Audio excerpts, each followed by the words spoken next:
Hi hello ಎವ್ರಿಗೂ ನಮಸ್ಕಾರ. ಇನ್ನು actually ನಮ್ಮ ಫ್ಯಾಮ್ಲಿಲಿ ಈ ಒಂದು ವೆಡ್ಡಿಂಗ್ ಇವತ್ತು ನಡೀತು. ಫ್ಯಾಮ್ಲಿ ನಮ್ಮ ರಿಲೇಟಿವ್ಸ್ ಎಲ್ಲ ಬಂದಿದ್ದರು, ಎಲ್ಲರೂ ಮೀಟ್ ಮಾಡಿದ್ವಿ. ಎಷ್ಟೊಂದು ಫೋಟೋ ಸೆಷನ್ನು ಕೂಡ ನಡೀತು. ಬೇಜಾನ್ ಫೋಟೋಸ್ ಇಡ್ಸ್ಕೊಂಡಿದ್ದೀವಿ, ವಿಡಿಯೋಸು ಫೋಟೋಸ್ ಎಲ್ಲ ರಿಲೇಟಿವ್ಸ್ದು ತುಂಬ ಚೆನ್ನಾಗಿತ್ತು.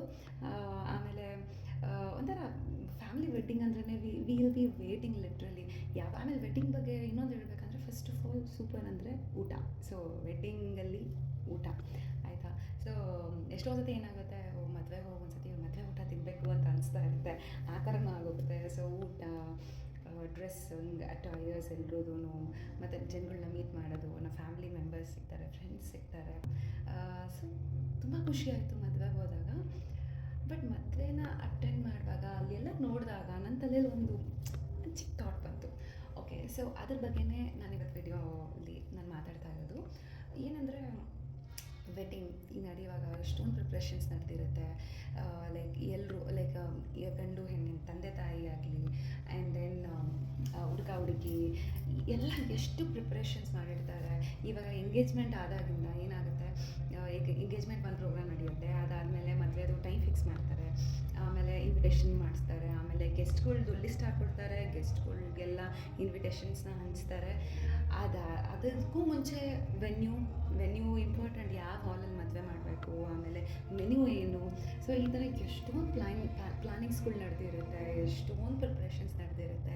Finally the day will come, that big day ಅಂದರೆ ಆ ವೆಡ್ಡಿಂಗ್ ಡೇ ಬರುತ್ತೆ. ಆವತ್ತು ಎಲ್ಲ ಒಂಥರ ಆರ್ಗನೈಸ್ಡ್ ಆಗಿ ಎಷ್ಟು ಚೆನ್ನಾಗಿ ನಡೆದಿರುತ್ತೆ. ಫೈನಲಿ ತುಂಬ ಚೆನ್ನಾಗಿ ಪ್ಲ್ಯಾನಿಂಗ್ ಆಗಿ ಎಲ್ಲ ಪ್ಲ್ಯಾನಿಂಗ್ ಪ್ರಕಾರ ನಡೆದಿರುತ್ತೆ. And it will become a very huge memorable wedding ಅನಿಸ್ಕೊಡುತ್ತಲ್ವ. ಬಟ್ ಅದೇ ಖುಷಿ ಸಂಭ್ರಮ ಕೊನೆಯವರೆಗೂ. ಈ ಒಂದು ಲೈಫಲ್ಲಿ wedding is just the first step, ಆಯಿತಾ, ಫಸ್ಟ್ ಸ್ಟೆಪ್. ಬಟ್ ಅದಾದಮೇಲೆ there are thousands of steps, ಆಯಿತಾ. ವೆಡ್ಡಿಂಗ್ ಇಸ್ ಜಸ್ಟ್ ಒಂದು ನಾವು ಎಂಟರ್ ಆಗ್ತಿರೋದು ಫ್ಯಾಮಿಲಿ ಲೈಫ್ಗೆ. ಒಂದು ಗಂಡು ಫ್ಯಾಮಿಲಿ ಲೈಫ್ಗೆ ಎಂಟರ್ ಆಗ್ತಿರ್ತಾರೆ. ಅದಂತೂ it will be a very big opening, big celebration, ಆಯಿತಾ. ಇಬ್ಬರು ಒಂದು ಕನೆಕ್ಟ್ ಆಗೋದು, ಎರಡು ಫ್ಯಾಮಿಲೀಸ್ ಒಂದಾಗೋದು. ಸೊ ಇಟ್ ವಿಲ್ ಬಿ ಒಂದು ಫಸ್ಟ್ ಸ್ಟೆಪ್. ಬಟ್ ಅವತ್ತು ಎಲ್ಲ ಸಕ್ಸಸ್ಫುಲ್ ಆಗುತ್ತೆ. ಅದೇ ರೀತಿ ಆ ರೆಸ್ಟ್ ಆಫ್ ದ ಲೈಫು ಎಷ್ಟು ಸಕ್ಸಸ್ಫುಲ್ ಆಗ್ತಿದೆ ಅಂತ ನಾವು ಎಷ್ಟೊಂದು ಸತಿ ಯೋಚನೆ ಮಾಡಬೇಕಾಗತ್ತಲ್ವ. ಯಾಕಂದರೆ ಖಂಡಿತ ಸಕ್ಸಸ್ಫುಲ್ ಆಗಿರುತ್ತೆ. ಬಟ್ ಎಲ್ರಿಗೂ ಗೊತ್ತಿದೆ ಈಗ ಡಿವೋರ್ಸ್ ರೇಟ್ ಎಷ್ಟು ಜಾಸ್ತಿ ಆಗ್ತಿದೆ ಅಂತ. ಎಷ್ಟೊಂದು ರಿಲೇಷನ್ಶಿಪ್ಸ್ಗಳು ಜಸ್ಟ್ ಫಾರ್ ಅ ವೀಕ್ ಆದಮೇಲೆ ಬ್ರೇಕ್ ಆಗಿರೋದಿದೆ, 1 ಮಂತ್, ಇಯರ್ಸ್ ಆದಮೇಲೆ ಬ್ರೇಕ್ ಆಗೋದಿದೆ. ಈಗಂತೂ ತುಂಬಾ ಜಾಸ್ತಿ ಆಗ್ತಿದೆ. ಸೊ ವೆಡ್ಡಿಂಗ್ನ ನಾವು ಖುಷಿಯಾಗಿ ಬರೀ ಅಟೆಂಡ್ ಮಾಡೋದಲ್ಲ, ಬಟ್ ಯಾಕೆ ಅದಾದಮೇಲೆ ಈ ಥರ ಆಗ್ತಿದೆ, ವೆಡ್ಡಿಂಗ್ ಎಷ್ಟು ಚೆನ್ನಾಗಿ ನಡೆದಿರುತ್ತೆ, ಯಾಕೆ ಈ ಥರ ನಡೀತಿದೆ ಅಂತ ನಾವು ಯೋಚನೆ ಮಾಡಬೇಕಾಗುತ್ತೆ. ಸೊ ಇಟ್ಸ್ ವೆರಿ ಸಿಂಪಲ್ ಅಂತ ಅನಿಸುತ್ತೆ. ಬೇಸಿಕಲಿ ಏನಂದರೆ ಈ ವೆಡ್ಡಿಂಗ್ ನಡೆಯುತ್ತಲ್ಲ, ಈ ವೆಡ್ಡಿಂಗೂ ರೆಸ್ಟ್ ಆಫ್ ದ ಲೈಫ್ಗೂ ತುಂಬ ದೊಡ್ಡ ಕನೆಕ್ಷನ್ ಇದೆ, ಆಯಿತಾ. ಅದನ್ನು ನಾನು ಹೇಳ್ತಾ ಹೋಗ್ತೀನಿ, ಕೇಳಿ. ಏನಂದರೆ ಈ ವೆಡ್ಡಿಂಗಲ್ಲಿ ನಾವು ಎಷ್ಟೋ ಥರ ನಾವು ಅಡ್ಜಸ್ಟ್ ಮಾಡ್ಕೊಂಡಿರ್ತೀವಿ. ಎಷ್ಟೋ ನಡವಳಿಕೆಯಲ್ಲಿ ಎಷ್ಟೊಂದು ಬದಲಾವಣೆಗಳಾಗಿರುತ್ತೆ, ಆಯಿತಾ. ಅದನ್ನೇ ನೆಕ್ಸ್ಟ್ ಲೈಫಲ್ಲೂ ನಾವು ಇನ್ಕಲ್ಕೇಟ್ ಮಾಡಿಕೊಂಡ್ರೆ ನಿಜವಾಗ್ಲೂ ತುಂಬ ಹೆಲ್ಪ್ಫುಲ್ ಆಗಿರುತ್ತೆ. ಅದೇನು ಅಂತ ಹೇಳ್ತೀನಿ ನೋಡಿ. ಫಸ್ಟ್ ಆಫ್ ಆಲ್, ಈಗ ಗೆಸ್ಟ್ಗಳು ತುಂಬ ಜನ ಬರ್ತಾ ಇರ್ತಾರೆ, ಆಯಿತಾ. ಆ್ಯಕ್ಚುಲಿ ಬಂದವರೆಲ್ಲ ತುಂಬ ಪ್ರೀತಿಯಿಂದ ನಗ್ನಗ್ತಾ ಸ್ಮೈಲ್ ಕೊಡ್ಕೊಂಡು ಗ್ರೀಟ್ ಮಾಡಬೇಕಾಗತ್ತೆ, ಆಯಿತಾ. ಬಟ್ ಅದು ಕಂಟಿನ್ಯೂಸ್ ಕೊಡೋದು ಸ್ವಲ್ಪ ಕಷ್ಟ ಆಗುತ್ತೆ. ಬಟ್ ಆದರೂ ಬಂದಿದ್ದಾರೆ, ಇಟ್ಸ್ ಓಕೆ, ಬಂದಿದ್ದಾರೆ, ನಾವು ಸ್ವಲ್ಪ ಸ್ಮೈಲ್ ಮಾಡಬೇಕು ಅಂತ ಸ್ವಲ್ಪ ಅಡ್ಜಸ್ಟ್ಮೆಂಟ್ ಮಾಡಿಕೊಂಡು ಬಂದವ್ರಿಗೆ ಬನ್ನಿ ಅಂತ ತುಂಬ ಪ್ರೀತಿಯಿಂದ ವೆಲ್ಕಮ್ ಮಾಡ್ತೀವಲ್ವ. ಆ ಸ್ಮೈಲ್ ಇಟ್ಕೊಂಡಿರ್ತೀವಿ. ಆಗಲ್ಲ ಅಂದರೂ ಬೇಡ ಅಂದರೂ ಸ್ಮೈಲ್ ಮಾಡಲೇಬೇಕಾಗತ್ತಲ್ವ. ಸೊ ಅದೇ ರೀತಿ ನಮ್ಮ ರೆಗ್ಯುಲರ್ ಲೈಫಲ್ಲೂ ಮದುವೆ ಆದಮೇಲೆ ಏನೋ ಒಂದು ಸಂದರ್ಭಗಳು ಹೆಚ್ಚು ಕಮ್ಮಿ ಬರುತ್ತೆ. ಆಗಲೂ ಸ್ವಲ್ಪ ಅಡ್ಜಸ್ಟ್ ಮಾಡಿಕೊಂಡು ಸ್ವಲ್ಪ ಸ್ಮೈಲ್ ಮಾಡಿದ್ರೆ ಆವಾಗ ಅದನ್ನು ಹಾಗೆ ನಾವು ಫೇಸ್ ಮಾಡ್ಬೋದು ಅಂತ ಅಂದ್ಕೊಳ್ತೀನಿ. Adjustment. So adjustment is the major part actually. ಕಂಪ್ಯಾಟಿಬಿಲಿಟಿಗಾಗಲಿ ಇಬ್ಬರು ಅನ್ಯೋನ್ಯವಾಗಿರ್ಬೇಕಂದ್ರೆ ಕೆಲವೊಮ್ಮೆ ಅಡ್ಜಸ್ಟ್ಮೆಂಟ್ ಮಾಡ್ಕೊಳ್ಬೇಕಾಗತ್ತೆ. ಆಮೇಲೆ ನೆಕ್ಸ್ಟು ಏನಂದರೆ ಈಗ ಏನೋ ಮೇಕಪ್ ಮಾಡ್ಕೊಳ್ತೀವಿ. ಇವಾಗ ಹುಡುಗಿಗೆ ತುಂಬ ಚೆನ್ನಾಗಿ ಮೇಕಪ್ ಮಾಡಿರ್ತಾರೆ, ಹುಡುಗಂಗೂ ಲೈಕ್ ಸಮಥಿಂಗ್ ಸ್ವಲ್ಪ ಟಚಪ್ ಮಾಡಿರ್ತಾರೆ, ಹುಡುಗಿಗಂತೂ ತುಂಬ ಬ್ಯೂಟಿಫುಲ್ ಆಗಿ ಮೇಕಪ್ ಮಾಡಿರ್ತಾರೆ. ಸೊ ಆಗ ತುಂಬ ಚೆನ್ನಾಗಿ ಕಾಣ್ತಾರೆ. ಆ್ಯಕ್ಚುಲಿ ನಾರ್ಮಲ್ ಇರೋರು ಮೇಕಪ್ ಮಾಡ್ಕೊಂಡ್ಮೇಲೆ ಇನ್ನೂ ಎಕ್ಸ್ಟ್ರಾ ಚೆನ್ನಾಗಿ ಕಾಣ್ತಾರೆ. ಅದೇ ರೀತಿ ನಮ್ಮ ಆ ಲೈಫಲ್ಲೂ ರೆಗ್ಯುಲರ್ ಲೈಫಲ್ಲೂ ಸ್ವಲ್ಪ ಮೇಕಪ್ ಮಾಡಬೇಕಾಗತ್ತೆ ಆಯಿತಾ. ಸ್ವಲ್ಪ ನಾರ್ಮಲ್ ಆಗಿ ಥಿಂಗ್ಸ್ ಇರುತ್ತೆ, ಸಮ್ಟೈಮ್ಸ್ ಅದು ಸ್ವಲ್ಪ ಏರುಪೇರು ಆಗುತ್ತೆ, ಸಮ್ ಮಿಸ್ಅಂಡರ್ಸ್ಟ್ಯಾಂಡಿಂಗ್ ಇದೆಲ್ಲ ಬರುತ್ತೆ, ಸ್ವಲ್ಪ ಆಗ ಮೇಕಪ್ ಮಾಡಬೇಕಾಗುತ್ತೆ. ಏನಂದರೆ ಇಟ್ಸ್ ಫೈನ್, ಇದೆಲ್ಲ ಲೈಫಲ್ಲಿ ಖಂಡಿತ ನಡೆಯುತ್ತೆ. ಯಾಕಂದರೆ ಮಿಸ್ಅಂಡರ್ಸ್ಟ್ಯಾಂಡಿಂಗ್, ಜಗಳ ಅಥವಾ ಸ್ವಲ್ಪ ಹೆಚ್ಚು ಕಮ್ಮಿ ಎಲ್ಲರ ಮಧ್ಯೆನೂ ನಡೆಯುತ್ತೆ. ಈಗ ಸಿಬ್ಲಿಂಗ್ಸ್, ಅಣ್ಣ ತಂಗಿ, ಅಕ್ಕ ತಮ್ಮ, ಈ ಥರದ್ರ ಮಧ್ಯೆ ನಡೆಯುತ್ತೆ, ಹಸ್ಬೆಂಡ್ ವೈಫ್ ನಡುವೆ ನಡೆಯುತ್ತೆ, ಬಾಯ್ ಫ್ರೆಂಡ್ ಗರ್ಲ್ ಫ್ರೆಂಡ್ ಮಧ್ಯೆ ನಡೆಯುತ್ತೆ. ಸೊ ಇಟ್ಸ್ ಲೈಕ್ ಇದು ಫ್ಯಾಮಿಲೀಲಿ ಎಲ್ಲರ ಮಧ್ಯೆನೂ ನಡೆಯುತ್ತಲ್ವಾ. ಸೊ ನಾವು ಅಣ್ಣ ತಂಗಿ ಜೊತೆ ಜಗಳ ಮಾಡಿದಾಗ ಸ್ವಲ್ಪ ಇವತ್ತು ಜಗಳ ಆಡಿ ನಾಳೆ ಚೆನ್ನಾಗಿರ್ತೀವಲ್ಲ, ಅದೇ ಥರ ಹಸ್ಬೆಂಡ್ ವೈಫು ಸ್ವಲ್ಪ ಇದು ಬಂದಾಗ ಸ್ವಲ್ಪ ಅಡ್ಜಸ್ಟ್ ಮಾಡ್ಕೊಂಡು ಮೇಕಪ್ ಮಾಡಿಬಿಡ್ಬೇಕು. ಅದಕ್ಕೆ ಮೇಕಪ್ ಮಾಡಿ ಇಟ್ಸ್ ಓಕೆ, ಸ್ವಲ್ಪ ಚೆನ್ನಾಗಿ ನಾವು ಹೇಗೆ ಕಾಣೋದಕ್ಕೆ ಮೇಕಪ್ ಮಾಡ್ಕೊಳ್ತೀವಿ ಅದೇ ಥರ ನಮ್ಮ ಲೈಫ್ ಚೆನ್ನಾಗಾಗೋದಕ್ಕೆ ಸ್ವಲ್ಪ ಮೇಕಪ್ ಮಾಡ್ಕೊಬೇಕಾಗುತ್ತೆ. ಅದಾದಮೇಲೆ ನೆಕ್ಸ್ಟ್ ಏನಂದರೆ ರಾತ್ರಿ ಎಷ್ಟೊತ್ತಾದರೂ ಗೆಸ್ಟ್ಗಳು ಬರ್ತಾನೆ ಇರ್ತಾರೆ. ತುಂಬ ಲೇಟ್ ನೈಟ್ 11 ಗಂಟೆ ಆದರೂ ಇನ್ನೂ ಜನ ಬರ್ತಾ ಇರ್ತಾರೆ, ಬಟ್ ನಿದ್ದೆ ಬರ್ತಿರುತ್ತೆ. ಗಂಡು ಹೆಣ್ಣು ಸ್ಟೇಜ್ ಮೇಲೆ ನಿಂತಿರ್ತಾರೆ, ತುಂಬ ನಿದ್ದೆ ಬರ್ತಿರುತ್ತೆ. ಬಟ್ ಆದರೂ ಬಂದಿರೋ ಗೆಸ್ಟ್ಗೋಸ್ಕರ ಸ್ವಲ್ಪ ಸ್ಯಾಕ್ರಿಫೈಸ್ ಮಾಡ್ತಾರೆ ಆಯಿತಾ. ಅದೇ ಸ್ಯಾಕ್ರಿಫೈಸು ನಮ್ಮ ರಿಯಲ್ ಲೈಫಲ್ಲೂ ಮಾಡ್ಕೊಡ್ಬೇಕು ಅಂತ ನಂಗೆ ತುಂಬ ಅನಿಸುತ್ತೆ. ಏನಕ್ಕೆ ಸ್ಯಾಕ್ರಿಫೈಸ್ ಖಂಡಿತ ಮಾಡ್ಕೊಬೇಕು. ನಾವು ಎಲ್ಲ ಟೈಮಲ್ಲೂ ಒಂದೇ ಥರ ಇರೋಕ್ಕಾಗಲ್ಲ. ಯಾಕೆಂದರೆ ಫ್ಯಾಮಿಲಿ ರಿಲೇಷನ್ಶಿಪ್ಪಲ್ಲಿ ನಾನು ಅನ್ನೋದು ಮತ್ತು ನಾನು ಹೆಚ್ಚು ಅವ್ರು ಕಮ್ಮಿ, ಈ ಥರ ಗಂಡ ಹೆಂಡತಿ ಮಧ್ಯೆ ಬಂದರೆ ಅದು ತುಂಬ ಪ್ರಾಬ್ಲಮ್ ಆಗುತ್ತೆ. ಸೊ ಸ್ವಲ್ಪ ಸ್ಯಾಕ್ರಿಫೈಸು ಸಮ್ಟೈಮ್ಸ್ ಮಾಡಬೇಕಾಗುತ್ತೆ. It's fine. ಏನಕ್ಕೆ ಮಾಡ್ತೀವಿ? ನಮ್ಮ ಫ್ಯಾಮ್ಲಿಗೋಸ್ಕರ ಮಾಡ್ತಿದ್ದೀವಿ ತಾನೇ. ಈಗ ಮದುವೆ ಮನೆಯಲ್ಲಿ ಮಾಡ್ಕೊಂಡಿರೋರು ಎಲ್ರಿಗೋಸ್ಕರ, ನಮ್ಮ ಫ್ಯಾಮ್ಲಿಗೋಸ್ಕರ ಸ್ವಲ್ಪ ನಾವು ಸ್ಯಾಕ್ರಿಫೈಸ್ ಮಾಡಿದ್ರೆ ಖಂಡಿತ ಏನೂ ಮೋಸ ಅಂತೂ ಆಗಲ್ಲ, ಅದರಿಂದ ಇನ್ನೂ ಒಳ್ಳೆಯದೇ ಆಗುತ್ತೆ. ಸ್ವಲ್ಪ ಹುಡುಗ ಆದರೂ ಸರಿ ಮಾಡಬೇಕು, ಹುಡುಗಿ ಆದರೂ ಸರಿ ಮಾಡಬೇಕು, ಸ್ವಲ್ಪ ಸ್ಯಾಕ್ರಿಫೈಸಸ್ ಸಮ್ಟೈಮ್ಸ್ ಮಾಡಬೇಕಾಗುತ್ತೆ. ಸೊ ಈ ಥರ ಎಷ್ಟೊಂದು ವಿಷಯಗಳಿದೆ ಗೊತ್ತಾ. ಸೊ ಹಾಗಾಗಿ ನಾವು ಎಷ್ಟೊಂದು ವಿಷಯಗಳ್ನ, ಯಾಕಂದರೆ ನಮಗೆ ಫ್ಯಾಮಿಲಿ ಬೇಕು. ಬಿಕಾಸ್ ನಮ್ಮ ಇಂಡಿಯನ್ ಕಲ್ಚರಲ್ಲಿ ಫ್ಯಾಮಿಲಿ ಸಿಸ್ಟಮ್ ತುಂಬ ನಮ್ಮ ಆಗಿನ ಕಾಲದಿಂದನೂ ನಡ್ಕೊಂಡ್ಬಂದಿದೆ. ಫ್ಯಾಮಿಲಿ ಸಿಸ್ಟಮ್ಗೆ ನಾವು ತುಂಬ ಪ್ರಿಯಾರಿಟಿ ಕೊಡ್ತೀವಿ.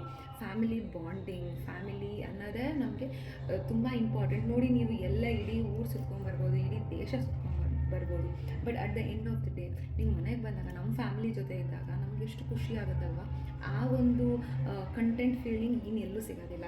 ಸೊ ನಾವು ಖಂಡಿತ ನಾವು ಲೈಫ್ ಲಾಂಗು ಒಂದು ಹುಡುಗಿ ಜೊತೆ ಇಲ್ಲಿರಬೇಕಾದ್ರೆ ನಮ್ಮ ಲಾಂಗ್ ಟೈಮ್ ರಿಲೇಷನ್ಶಿಪ್ ಇದು. ಸೊ ಲಾಂಗ್ ಟೈಮ್ ರಿಲೇಷನ್ಶಿಪ್ಗೋಸ್ಕರ ಶಾರ್ಟ್ ಟೈಮ್ ಸ್ವಲ್ಪ ಹೆಚ್ಚು ಕಮ್ಮಿ adjustment, sacrifice, love long time actually. So ಇದನ್ನೆಲ್ಲ ಮಾಡ್ಕೊಳ್ತಾ ಹೋಗಬೇಕು. ಯಾವತ್ತೂ ನಾವು ಹೆಚ್ಚು ನಾನೇನಕ್ಕೆ ಈ ಥರ ಫೀಲಿಂಗ್ ಖಂಡಿತ ಗಂಡ ಹೆಂಡತಿ ಮಧ್ಯೆ ಮಾತ್ರ ಬರಬಾರ್ದು. ಇಬ್ಬರು ಈಕ್ವಲ್ ಅಂತ ಫೀಲ್ ಮಾಡಬೇಕು. It's okay, it happens, just let it go ಅನ್ನೋ ಫೀಲಿಂಗ್ ಇರಬೇಕು. Let it go, it's fine. ನಾವಿನ್ನೂ 30-40 ವರ್ಷ ಜೊತೆಲಿರಬೇಕು. So it's okay, let it go. Just ಅದನ್ನು ಬಿಟ್ಬಿಟ್ಟು ಅವತ್ತಿನ ದಿನ ಏನಾದರೂ ಹೆಚ್ಚು ಕಮ್ಮಿ ಆದಾಗ ಸ್ವಲ್ಪ ಸೈಲೆಂಟಾಗಿ ಲೆಟ್ ಗೋ ಮಾಡಿ ನೆಕ್ಸ್ಟು ನಮ್ಮ ನಾರ್ಮಲ್ ಜೀವನನ ಹಂಗೆ ಖಂಡಿತ ಕಂಟಿನ್ಯೂ ಮಾಡ್ಕೊಂಡು ಹೋಗ್ಬೇಕಾಗತ್ತೆ. ಸೊ ಈ ರೀತಿ ಎಲ್ಲ ಮಾಡಿಕೊಂಡ್ರೆ ಖಂಡಿತ ಜೀವನ 100% ಯಾವ ಬ್ರೇಕಪ್ ಎಲ್ಲ ಆಗೋದಿಲ್ಲ. ಇದನ್ನು ಫಾಲೋ ಮಾಡ್ಕೊಂಡು ಹೋದ್ಮೇಲೆ ಏನಾಗ್ತಾಯಿರುತ್ತೆ, ಓವರ್ ದ ಟೈಮ್ ನಾವು ಅದಕ್ಕೆ ಅಭ್ಯಾಸ ಆಗಿಬಿಡುತ್ತೆ. ಸೊ ಹೀಗೆ ಒಂದು ಫ್ಯಾಮಿಲಿ ಲಾಂಗ್ ಟರ್ಮ್ ಉಳಿಯೋದಕ್ಕೆ ಸಾಧ್ಯ ಆಗೋದು. ಯಾಕಂದರೆ ನಾವು ನಮ್ಮ ಆ್ಯನ್ಸಿಸ್ಟರ್ಸ್, ನಮ್ಮ ಪೇರೆಂಟ್ಸ್ನ ನೋಡಿದರೆ ಅವರು ಅದೇ ಫಾಲೋ ಮಾಡ್ಕೊಂಡು ಬಂದಿರ್ತಾರೆ. ಹಾಗಾಗಿ ಅವರು ಇವತ್ತು ನಿಂತ್ಕೊಂಡು ನಮ್ಮ ಮದುವೆಗಳನ್ನ ಮಾಡೋಕ್ಕಾಗಿತ್ತು. ಯಾಕಂದರೆ ಅವರು ಅದನ್ನು ಫಾಲೋ ಮಾಡಿ ನಮ್ಮ ಫ್ಯಾಮ್ಲಿಗೋಸ್ಕರ ಅಂತ ನಿಂತಿದ್ದಕ್ಕೆ ನಮ್ಮ ಜೊತೆ ಅವ್ರು ನಿಂತ್ಕೊಂಡು ನಮ್ಮ ಮದುವೆ ಮಾಡೋಕ್ಕಾಗಿದ್ದು.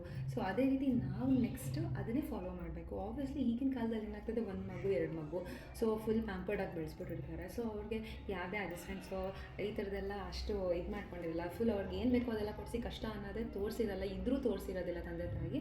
ಸೊ ಅವಾಗ ಏನಾಗೋದಾಗ ಅವ್ರಿಗೆ ಮದುವೆ ಆದಮೇಲೆ with step into that family real life ಏನು ನಾವು ಸ್ಟೆಪ್ ಮಾಡ್ತಾರೆ, ಆಗ ಅವ್ರಿಗೆ ಕಷ್ಟ ಆಗುತ್ತೆ. ಆಬ್ವಿಯಸ್ಲಿ ಇಬ್ಬರು ಬೇರೆ ಬೇರೆ ಎನ್ವೈರ್ಮೆಂಟಿಂದ ಹುಡುಗಿ ಬಂದಿರ್ತಾರೆ. ಆಬ್ವಿಯಸ್ಲಿ ಜೊತೆಗಿದ್ದಾಗ ಇಟ್ ಟೇಕ್ಸ್ ಟೈಮ್, ಇಬ್ರಿಗೂ ಹೊಂದಾಣಿಕೆ ಬರೋದಕ್ಕೆ ಇಟ್ ಟೇಕ್ಸ್ ಟೈಮ್. ಬಟ್ ಅದನ್ನು ವರ್ಕ್ ಮಾಡಬೇಕು. ಅದನ್ನು ಸ್ವಲ್ಪ ದಿನ ಅದ್ರ ಮೇಲೆ ವರ್ಕ್ ಮಾಡಿದ್ರೆ ಲೇಟರ್ ನಾವು ಅದ್ರ ಜೊತೆಗೇ ನಾವು ಲೈಫ್ ಲೀಡ್ ಮಾಡೋದಕ್ಕೆ ಆಗುತ್ತೆ. ಆಗ ಖಂಡಿತ ನಮ್ಮ ಮ್ಯಾರಿಡ್ ಲೈಫ್ ಲಾಂಗ್ ಟರ್ಮ್ ಆಗಿ ಉಳಿಯೋಕ್ಕೆ ಸಾಧ್ಯ ಆಗುತ್ತೆ. ಆದಷ್ಟು ಡೈವೋರ್ಸ್ ಅನ್ನೋದು ಕಮ್ಮಿ ಆಗುತ್ತೆ ಅಂತ ಅಂದ್ಕೊಳ್ತೀನಿ. ಈ ಫ್ಯಾಮಿಲಿ ಈ ಸಿಸ್ಟಮಲ್ಲಿ ತಂದೆ ತಾಯಿ ತುಂಬ ಇಂಪಾರ್ಟೆಂಟ್ ರೋಲ್ ಪ್ಲೇ ಮಾಡ್ತಾರೆ. ಯಾಕಂದರೆ ಮಕ್ಕಳು ಚಿಕ್ಕವರಿದ್ದಾಗಿಂದಲೇ ಆ ಫ್ಯಾಮಿಲಿ ಬಾಂಡಿಂಗ್, ಫ್ಯಾಮಿಲಿ ಇದು ಆ ಲವ್, ಇದನ್ನೆಲ್ಲ ಒಂದು ವ್ಯಾಲ್ಯೂಸ್ನ ಹೇಳ್ಕೊಡ್ತಾ ಬಂದರೆ ಖಂಡಿತ ಅವ್ರು ದೊಡ್ಡವರಾದಮೇಲೆ ಅವ್ರ ಮದುವೆ ಆದಮೇಲೆ ಅದನ್ನು ಖಂಡಿತ ಅವ್ರ ಲೈಫಲ್ಲಿ ಅವ್ರು ಫಾಲೋ ಮಾಡೇ ಮಾಡ್ತಾರೆ. ಬಿಕಾಸ್ ಆಲ್ರೆಡಿ ಅವ್ರ ಬ್ರೈನಲ್ಲಿ ಹೋಗಿ ಒಂದು ಸಬ್ಕಾನ್ಷಿಯಸ್ ಮೈಂಡಲ್ಲಿ ಅದು ಹೋಗಿ ಸ್ಟೋರ್ ಆಗಿಬಿಟ್ಟಿರುತ್ತೆ. ಅವ್ರು ಅಷ್ಟೊಂದು ವರ್ಷದಿಂದ ನೋಡಿರೋದು ಸ್ಟೋರ್ ಆಗಿ ಅವ್ರಿಗೆ ಗೊತ್ತಿಲ್ಲದಂಗೆ ಅವರು ಆ ವ್ಯಾಲ್ಯೂಸ್ನ ಖಂಡಿತ ಫಾಲೋ ಮಾಡ್ತಾರೆ. ಸೊ ಚಿಕ್ಕ ವಯಸ್ಸಿಂದ ತಂದೆ ತಾಯಿ ಮಕ್ಕಳಿಗೆ ಆ ವ್ಯಾಲ್ಯೂಸ್ ಬಗ್ಗೆ ಹೇಳ್ಕೊಡ್ಬೇಕು. ಫ್ಯಾಮಿಲಿ ಬಾಂಡಿಂಗ್, ಜೊತೆಯಲ್ಲಿರೋದು, ಒಬ್ರಿಗೊಬ್ರಿಗೆ ಪ್ರೀತಿನ ನೋಡ್ಕೊಳ್ಳೋದು, ಕಷ್ಟ ಸುಖದಲ್ಲಿ ಎಲ್ಲರೂ ಒಟ್ಟಾಗಿರೋದು, ಇದನ್ನು ನಾವು ಚಿಕ್ಕ ವಯಸ್ಸಿಂದ ಮಕ್ಕಳಲ್ಲಿ ಅದನ್ನು ಬೆಳೆಸಬೇಕು. ಆಲ್ ಆಫ್ ದ ಸಡನ್ ನಾವು ಎಕ್ಸ್ಪೆಕ್ಟ್ ಮಾಡೋಕ್ಕಾಗಲ್ಲ. First they learn it in their house, ಮನೇಲಿ ಹೋಮಲ್ಲಿ ಅವ್ರು ಕಲಿಯೋದು. ಪ್ರತಿಯೊಬ್ಬ ಮಕ್ಕಳು ಅವ್ರ ಮನೇಲಿ ಕಲ್ತಿರೋದೇ ಮುಂದಕ್ಕೆ ಅವ್ರು ಅದನ್ನು ಫಾಲೋ ಮಾಡೋದು. ಹಾಗಾಗಿ ತಂದೆ ತಾಯಿ ರೋಲ್ ತುಂಬ ಇಂಪಾರ್ಟೆಂಟು. ಎಸ್ಪೆಷಲಿ ಹುಡುಗಿಯರಂತೂ ಅಮ್ಮ ಪ್ಲೇಸ್ ಅ ಬಿಗ್ ರೋಲ್. ಅಮ್ಮ, ಯಾಕಂದರೆ ಹುಡುಗಿಯರು ಬೈ ಡಿಫಾಲ್ಟ್ ಅಮ್ಮನ್ನ ಫಾಲೋ ಮಾಡ್ತಿರ್ತಾರೆ. ಅವ್ರಿಗೆ ಗೊತ್ತೇ ಇರಲ್ಲ ಅವ್ರು ಫಾಲೋ ಮಾಡ್ತಿದ್ದಾರೆ ಅಂತ. ಓವರ್ ದ ಟೈಮ್ ಏನಾಗುತ್ತೆ, ಚಿಕ್ಕ ವಯಸ್ಸಿಂದ ಅಮ್ಮನ ನೋಡ್ತಿರ್ತಾರೆ. ಓವರ್ ದ ಟೈಮ್ ಅವ್ರು ದೊಡ್ಡವರಾದಮೇಲೆ ಅವ್ರಿಗೆ ಗೊತ್ತೇ ಇಲ್ಲ ಅವ್ರ ಅಮ್ಮನ ಥರನೇ ಈಚ್ ಆ್ಯಂಡ್ ಎವ್ರಿ ಹುಡುಗಿ ಅವ್ರ ಅಮ್ಮನ ಥರನೇ ಬಿಹೇವ್ ಮಾಡ್ತಿರ್ತಾರೆ. ಅದು ಗೊತ್ತೇ ಇರಲ್ಲ. ಯಾಕಂದರೆ ಎಷ್ಟು ವರ್ಷದಿಂದ ಅಮ್ಮನ ನೋಡಿರ್ತಾರೆ, ಅಮ್ಮ ಏನೇನು ಮಾಡ್ತಿರ್ತಾರೆ, ಮನೇಲಿ ಯಾವ ಥರ ಬಿಹೇವ್ ಮಾಡ್ತಾರೆ, ಇದು ಸೇವ್ ಆಗಿಬಿಟ್ಟಿರುತ್ತೆ. ಹೇಳಿದ್ನಲ್ಲ, ಸಬ್ಕಾನ್ಷಿಯಸ್ ಮೈಂಡಲ್ಲಿ ಸೇವ್ ಆಗಿರುತ್ತೆ. ಗೊತ್ತೇ ನಂಗೆ ಸೇವ್ ಆಗಿರುತ್ತೆ. ಅವರು ನೆಕ್ಸ್ಟು ಬೆಳೆದು ಅವ್ರದ್ದೊಂದು ಫ್ಯಾಮಿಲಿ ಅಂತ ಸ್ಟಾರ್ಟ್ ಆದಾಗ ಅವ್ರು most of the things they do will be something like that girls mother. ಅಮ್ಮ ಏನು ಮಾಡ್ತಿರ್ತಾರೋ ಅದನ್ನೇ ಇವರು ಮಾಡ್ತಿರ್ತಾರೆ. ಈಗ ಅಮ್ಮ ಪೂಜೆ ಮಾಡ್ತಿರ್ತಾರೆ. ಇವಾಗ ನಾವು ಚಿಕ್ಕವರಾದಾಗ ಅಮ್ಮ ಪೂಜೆ ಮಾಡುವಾಗ ನಾವು ಎಷ್ಟೋ ಪೂಜೆ ಮಾಡ್ತಾರಪ್ಪ ಅಂತೆಲ್ಲ ಅನಿಸ್ತಿರುತ್ತೆ. ಬಟ್ ನಾವು ದೊಡ್ಡವರಾದ್ಮೇಲೆ ನಮ್ಗೆ ಗೊತ್ತೇ ಇಲ್ದಂಗೆ ನಾವು ಅದು ಸ್ಟಾರ್ಟ್ ಮಾಡ್ತೀವಿ. ನಮಗೇನು ಯಾರೂ ಹೇಳ್ಕೊಡಲ್ಲ. ಏನಕ್ಕಂದರೆ ನಮ್ಮ ಮೈಂಡ್ ಅದನ್ನು ಸೇವ್ ಮಾಡ್ಕೊಂಡು ನಾವು ನೋಡಿರ್ತೀವಲ್ಲ, ನಮಗದು ನಮಗೇ ಗೊತ್ತಿಲ್ದಂಗೆ ನಾವು ಕಲ್ತ್ಬಿಟ್ಟಿರ್ತೀವಿ ಅದನ್ನು. ಸೊ ಮನೆಯಲ್ಲಿ ಆ ಒಂದು ಪದ್ಧತಿ ಆಗಲಿ ಸಂಸ್ಕೃತಿ ಆಗಲಿ ಅದನ್ನು ಕಲಿಸ್ತಿದ್ರೆ ಅದನ್ನೇ ಲೇಟರ್ ಲೈಫಲ್ಲಿ ಅವ್ರು ಫಾಲೋ ಮಾಡ್ತಾರೆ. So parents play a big role ಇದರಲ್ಲಿ. ಯಾವತ್ತು ನಾವು ಹುಡುಗನ ಬ್ಲೇಮ್ ಮಾಡೋಕ್ಕಾಗಲ್ಲ. If there is some problem, ಇದರಲ್ಲಿ ಫ್ಯಾಮಿಲಿ ಅವ್ರ ತಂದೆ ತಾಯಿಗಳು ಅವ್ರ ಫ್ಯಾಮಿಲಿ ಚಿಕ್ಕ ವಯಸ್ಸಿದಾಗ ಹೆಂಗೆ ಬೆಳೆದಿರ್ತಾರೆ ಇದೆಲ್ಲ ಕೌಂಟ್ ಆಗುತ್ತೆ. ಅಪಾರ್ಟ್ ಫ್ರಮ್ ದಟ್, ಹೌದು ಕೆಲವೊಂದು ವಿಷಯದಲ್ಲಿ ಹೆಚ್ಚು ಕಮ್ಮಿ ಇದ್ದಾಗ adjustments, as I told, adjustment, sacrifice, make up, let go, love ಅಂತೂ big role, very big role. So ಇದೆಲ್ಲ ಫಾಲೋ ಮಾಡ್ಕೊಂಡು ಹೋದರೆ ಖಂಡಿತ ಡಿವೋರ್ಸ್ ರೇಟು ಕಮ್ಮಿ ಆಗುತ್ತೆ, ಫ್ಯಾಮಿಲಿನೂ ಸ್ಟ್ರಾಂಗ್ ಆಗುತ್ತೆ. ಆಮೇಲೆ ನಮ್ಮ ಇಂಡಿಯನ್ ಫ್ಯಾಮಿಲಿ ಸಿಸ್ಟಮ್ ಖಂಡಿತ ಇನ್ನೂ ಮುಂದಕ್ಕೆ ಬೆಳೀತಾ ಹೋಗುತ್ತೆ. ಹೀಗೆ ಫ್ಯಾಮಿಲಿ ಬಗ್ಗೆ ಮಾತಾಡೋದಕ್ಕೆ ಎಷ್ಟು ಮಾತಾಡಿದ್ರೂ ಸಾಲದು, ಅಷ್ಟು ವಿಷಯಗಳಿದೆ. So let's all work on it. Let's all bring up this family system. ನಮ್ಮ ಇಂಡಿಯನ್ ಫ್ಯಾಮಿಲಿ ಸಿಸ್ಟಮ್ನ ಕಾಪಾಡೋದಕ್ಕೆ ನಾವೆಲ್ಲರೂ ವರ್ಕ್ ಮಾಡೋಣ. Love you all. Thank you so much and bye.